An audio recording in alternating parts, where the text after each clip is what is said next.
ঢাকা বিশ্ববিদ্যালয়ের বামপন্থী সংগঠনের নেতা লাল সন্ত্রাস বলে নিজেদেরকে যে দাবি করেছে, নিজে ঘোষণা দিয়ে মেঘমল্লার বসুকে একজন সাধারণ ছাত্র একদম ভরে দিয়েছে, সাইজ করে দিয়েছে।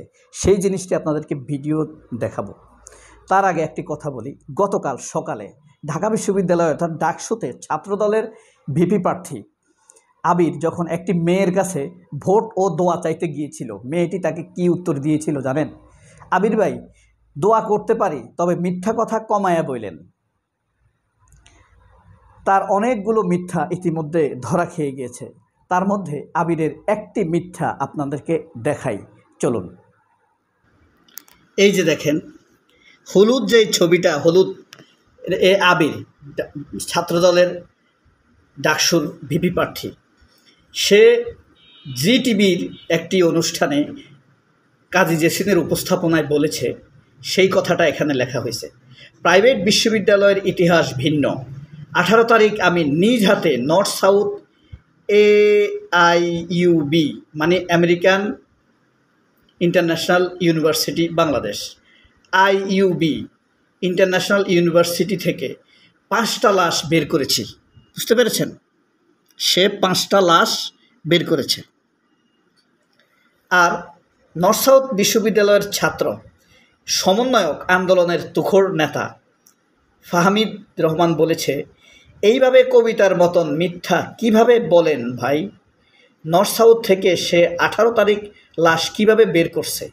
নর্থ সাউথে শহীদ হয়েছে একজন, সেটাও 18 তারিখে না। শহীদ আবির ক্যাম্পাসের ভেতরে শাহাদাত বরণ করেনি। এই লোক কিভাবে 5 জন বের করলো, আবার ক্যাম্পাসের ভিতর থেকে বের করলো? ছাত্র তো ক্যাম্পাসের ভিতরে শহীদ হয় নাই। মিথ্যার সরাসরি, বুঝতে পারছেন? এটা গেল আবিরের মিথ্যাচার। এখানে আবিরের মিথ্যাটা শুধুমাত্র তুলে ধরা আমার ইচ্ছা। আমার কথা হলো, আবির কিন্তু সম্ভাবনাময় নেতা হিসেবে সবাই ট্রিট করতো, অভিহিত করতো তাকে। কিন্তু সে বানিয়ে কথা বলা, শিশুতোষের মতো, ওই যে এক বাচ্চা এক ধরনের পোলাপান আছে না, শিশুদের মতো বানিয়ে বানিয়ে কথা বলে, এইরকম সেই রকম কথা বলে। আর কথার কোনো ভিত্তি নাই। সে মনে করে তার মতোই সবাই তার কথা বিশ্বাস করে নেবে। যাই হোক, এই বিষয়ে আপনাদেরকে এই একটি ভিডিও দেখাই যে এবার মেঘমল্লার বসুকে কিভাবে সাইজ করে দিয়েছে ঢাকা বিশ্ববিদ্যালয়ের এক সাধারণ ছাত্র। এই যে দেখুন কিভাবে সাধারণ ছাত্র প্রশ্ন করেছে মেঘমল্লার বসুকে, বামপন্থী লাল সন্ত্রাসকে। যেমনটা বলছিলাম, আমরা স্টুডেন্টদের কথা শুনতে চাই, তাদের কি প্রয়োজন এবং যা যা এতক্ষণ আপনারা শুনলেন। আবারও আসছি, আমরা একটু স্টুডেন্টদের কথা শুনতে চাই। আমি খোকন, আমার ডিপার্টমেন্ট হচ্ছে ইসলামিক স্টাডিজ। আমি 24-25 সেশনের একজন শিক্ষার্থী। আমার মেঘমল্লার তার কাছে একটা প্রশ্ন হচ্ছে যে উনি ওনার বক্তব্যে উল্লেখ করেছেন যে ওনার কোনো দলীয় স্বার্থ নেই, যেহেতু উনি স্বতন্ত্র থেকে দাঁড়াচ্ছেন বা উনি একটা আইডিওলজি ধারণ করেন, এটা থেকে দাঁড়াচ্ছেন, তাই উনি দলীয় স্বার্থের উপরে গিয়ে আমাদের জন্য কাজ করতে পারবেন। তো আমার ওনার কাছে প্রশ্ন হচ্ছে যে উনি যে আইডিওলজি ধারণ করেন, এই আইডিওলজির বিপরীতে যে আইডিওলজি আছে, সেই আইডিওলজি যারা ধারণ করে তাদের জন্য উনি কাজ করতে পারবেন কিনা। আমরা জানি যে শাপলা গণহত্যা, এই শাপলা গণহত্যায় ওনার কিছু পোস্ট আছে এবং কিছু স্ক্রিন রেকর্ডিং আছে আমাদের কাছে, যেখানে তিনি উস্কানিমূলক পোস্ট করেছিলেন এবং সেখানে আমাদের হেফাজতের ভাইদেরকে কচুকাট করে হত্যা করা হয়েছিল।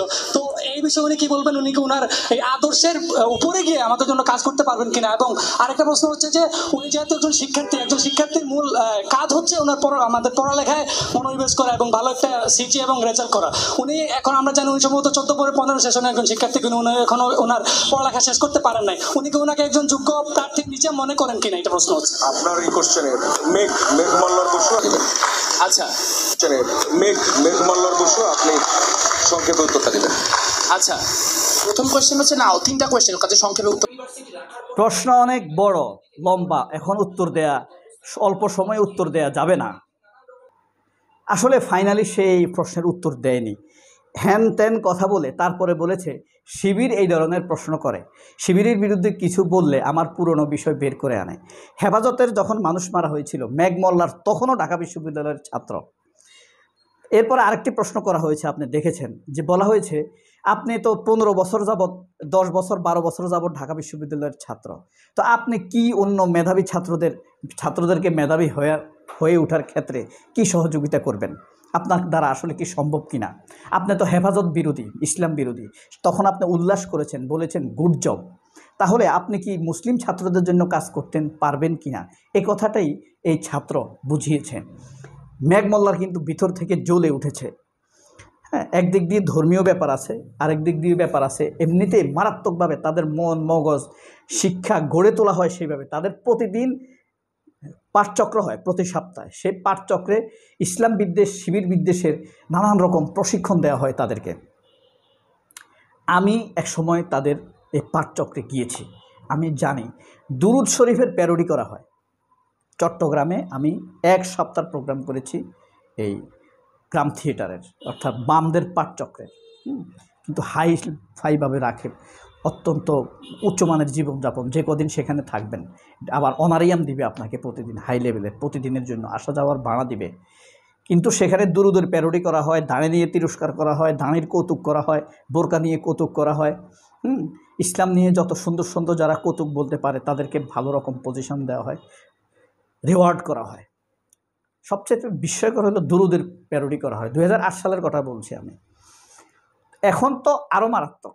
হ্যাঁ, এই মেঘমাল্লার বসুরা 15 বছর যাবৎ সে ঢাকা ইউনিভার্সিটির ছাত্র। সে একজন ছাত্রকে মেধাবী হয়ে ওঠার ক্ষেত্রে কি সহযোগিতা করবে? সে নিজের ছাত্র জীবনকে মসৃণ রাখতে পারেনি, তাহলে সে অন্যের ছাত্রকে মসৃণ, ছাত্রদের জীবনকে মসৃণ, ছাত্র জীবন মসৃণ রাখবে কিভাবে? সে এই নিজে অন্যের মৃত্যু দেখে সে উল্লাস করে, আনন্দ করে। হেফাজতের কথা বলছি। সে যখন সেই আনন্দের সময় আনন্দ করতে পারে একটা লোক মৃত্যু দেখে, ধরেন হেফাজতের কথা বাদে দিলাম, সেই লোক কত হিংস্র হতে পারে, এই কথাটি তুলে শেষে বলে যে এগুলো তো শিবির বলে। এ কথা বলেই তিনি শেষে এড়িয়ে গিয়েছেন। মূলত এখানে ফরাদের উপরে দোষ চাপিয়ে দেওয়া হয়েছে। ফরাদ এবং এই কাকে, আমাদের এই সাদেক কায়েমকে, আরেকজন প্রার্থী সাদেক কায়েম ভিপি প্রার্থী, এবং জিএস প্রার্থী ফরহাদকে। কারণ ছাত্রদল এই বামদের সাথে মিলে আবার মুক্তিযুদ্ধের বুলি আওড়াচ্ছে, সেটা মানুষ খাচ্ছে না, বিরক্ত হচ্ছে। মুক্তিযুদ্ধের বুলি আসলে মানুষ পারে না তো ছুট করে ফেলে দেয়। কারণ 54 বছর ধরে তোরা এই বুলি শুনিয়ে লুটপাট করছস, খুন করছস, এখন আর এগুলো শোনাইস না ভাই। এখন সামনে কীভাবে চলবে সেগুলো শোনা। তোর স্বাধীনতা যদি মনে মনে তোর শান্তি থাকে, তুই বাথরুমে গিয়ে তোর স্বাধীনতার গান গা। আমার সেটাতে তোর স্বাধীনতা, আমার ব্যক্তি স্বাধীনতাতে হস্তক্ষেপ করিস না। আমি কি সমর্থন করব না করব এটা আমার স্বাধীনতা নিজস্ব। আমি কি বলবো না বলবো, কি লিখব, এটা আমার বাক স্বাধীনতা। তো সেই লোকেরা এখন ওই যে শিবিরের বিরুদ্ধে এখন মুক্তিযুদ্ধের কোনো কিছু কাজ আসতেছে না, রাজাকার টাজাকার বলে। রাজাকার কেউ যদি আমাকে যদি কেউ রাজাকার বলে, আমি বলি আমি রাজাকার। ঠিক আছে, আমি আগেও বলতাম, অবশ্য 10 বছর আগেও আমি বলতাম, ছোটোবেলা। আমি তো তখন বুঝতাম না, কেউ রাজাকার বললে বলতাম ওকে আমি রাজাকার। ঠিক আছে, রাজাকার কিন্তু একটা বাহিনী, তাদের ব্যাচ ছিল, পুলিশের মতো নেম প্লেট ছিল, কলার ব্যান্ড ছিল। ঠিক আছে, এটা একটা মানে বেসামরিক বাহিনী, পুলিশের মতো, আনসারের চাইতে শক্তিশালী ছিল। যাই হোক, আসলে এরা কেউ রাজাকার ছিল না যাদেরকে রাজাকার বলছে। আর এই শিশুরা, ফরাদ তো শিশু, সাদেক কায়েম তো শিশু। ঠিক আছে, এখন এবার তাদের কাছে তাদেরকে নতুনভাবে ফ্রেমিং করা হচ্ছে গুপ্ত রাজনীতির কথা বলে। অথচ গুপ্ত রাজনীতি করতো বামেরা। অলিয়াহাদ, রুমিন ফারহানার বাপ পিনাকি ভট্টাচার্য বলছে না, সে গোপনে আওয়ামী লীগ করতো। সিরাজ শিকদার গোপনে আওয়ামী লীগ করতো। হ্যাঁ, নিজের নাম পরিচয় গোপন করে আওয়ামী লীগ করতো। এখন সেই ট্যাগ দেওয়া হচ্ছে শিবিরকে। সেটা যখন ফেল করে ফেলছে, এখন এই প্রশ্ন করার কারণে সে হচকিত হয়ে গেছে। শেষ পর্যন্ত সে বলছে এটা শিবিরের প্রশ্ন, এটা নিয়ে আমি বিচলিত নয়। এভাবে ভরে দিয়েছে সাধারণ ছাত্র। সবাই অনেক ভালো থাকবেন। আল্লাহ হাফেজ, আসসালামু আলাইকুম।